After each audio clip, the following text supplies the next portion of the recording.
เมียอายปะน้องอาสาฮับเอายาสู้เศร้าเด้อไอายคนหล่อส่งหอยยิ้มให้น้องก็พอไอายคนหล่ออย่าโศกเศร้าเสียใจน้องก็เป็นหญิงธรรมดาบ่ได้มาจากสวรรค์ดอกอายมีครบทุกส่วนเรื่องของห่างกายมากหัวใจยังบ่มีไผสูนยันแต่โตน้องบ่งามคือเมียเก่าของอายนันนาของอายนันนาละแก้มขาวจูนพูนเฮ็ดจังได้บาดน้องสิลองเว้าเบิ่งก่อนนะมันข่าวหัวใจน้องนี่ละเบาได้กับอายน้องสิเป็นพันยาอย่าเสียเวลาอายจะมาคิดฮอดเมียเก่าเป็นคนสุดท้ายและที่ดีของเจ้าเรื่องเมียเก่าน้องบ่ได้น้อยใจลูกหญิงชายน้องสิขอเลี้ยงซอยเป็นจังใดเป็นจังใดเมื่อนี้เสียงกะสิประมาณนี้ในการซ้อมเพลงของเฮานะกับสีขาวคายแบบว่าสีว่าไปว่าหนักห้องใหม่ก็ได้ฮ่าเป็นแล้วบอดียังพอหยอกซื้อยังท่านได้เป็นหนักห้องแบบนั้นแต่ว่ากำลังเฮียนหู้ไปเรื่อยๆเนาะฝากเสียฝากแชร์ฝากเป็นกำลังใจให้ในเด้อพี่น้องเด้อคอมเมนต์เข้ามาในเด้อว่าม่วนบ่หรือว่าบ่ม่วนหรือว่าให้ปรับปรุงอันใดผู้ที่ฟังเสียงในการห้องเพลงเป็นนะให้ปรับปรุงอันใดก็คอมเมนต์มาเด้อถ้ามองใดเป็นที่แบบว่าคอมเมนต์มา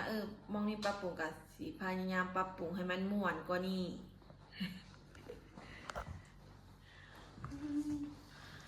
หากันได้2 รอบแต่ว่าซ่อมวันมื้อเช้านี้ก่อนสิอาบน้ำน่ะ2 ชั่วโมงเลยเด้อมื้อนี้ก็ใส่เสื้อกีฬาพี่น้องทุกคนก็น่าจะฮู้ว่าสิไปใส่จังได้ใส่เสื้อกีฬานี่ลองทายมาสิ ลองทายมาสิมื้อนี้ก็สิได้ไปเสียบานพี่น้องมื้อนี้น่ะใส่เสื้อกีฬาไว้ท่าแล้วเพราะว่าใกล้สิฮอดเวลาไปแล้วเพราะว่ามื้อนี้สิไปเป็นสาวเสียบานมื้อนี้เด้อทางทีมงานสาวแลบรรณาแล้วก็ห้องปลาฟ้าเพิ่นสิไปเตะบานอยู่หนองบกแต่ว่าเฮาก็เกียมโตท่าก่อนนะถึงโมงแล้วเฮาก็ไปเลยก็ใกล้สิฮอดโมงแล้วจ้ะแต่ว่ามันว่างเฮาก็เลยมาซ้อมเพลงท่ามื้อนี้ก็เฮาก็สิมีแพลนไว้หั่นนะเนาะมื้อนี้ทางทีมงานเพิ่นสิไปเตะบาสแล้วก็มีทีมงานไปถ่ายทำเพลงลาน้อยนิพนธ์แน่เพลงใหม่เพิ่นพี่น้องเพิ่นอัดเมื่อคืนนี้เพิ่นว่าเพิ่นอยากมาเมื่อเช้านี้เพิ่นว่าป้าเกือบค่อยตายเพิ่นว่าเมื่อคืนนี้ค่อยอัดเพลงกับจานร้องจน3 โมงเช้าพี่น้องจังแล้วเพลงใหม่พี่น้องกับฝากไปทั้งซ่องลองสตูดิโอในเด้อกำลังมือแรงนี่ถ่ายมืออื่นนี่ได้เห็นกันแน่นอนเพลงใหม่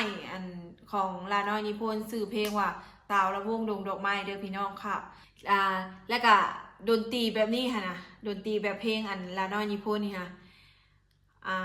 มันสิแบบว่ายุคสมัยใหม่แบบเขามา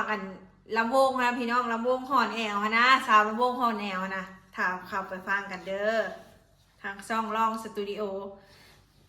คาดว่ามื้ออื่นนี่ต้องได้ฟังเพราะว่ามื้อแรกนี่สิไปถ่ายเลยถ่ายอยู่เดินบานเลยพี่น้องถ้าไปติดตามเด้อสิอัดเพลงนี่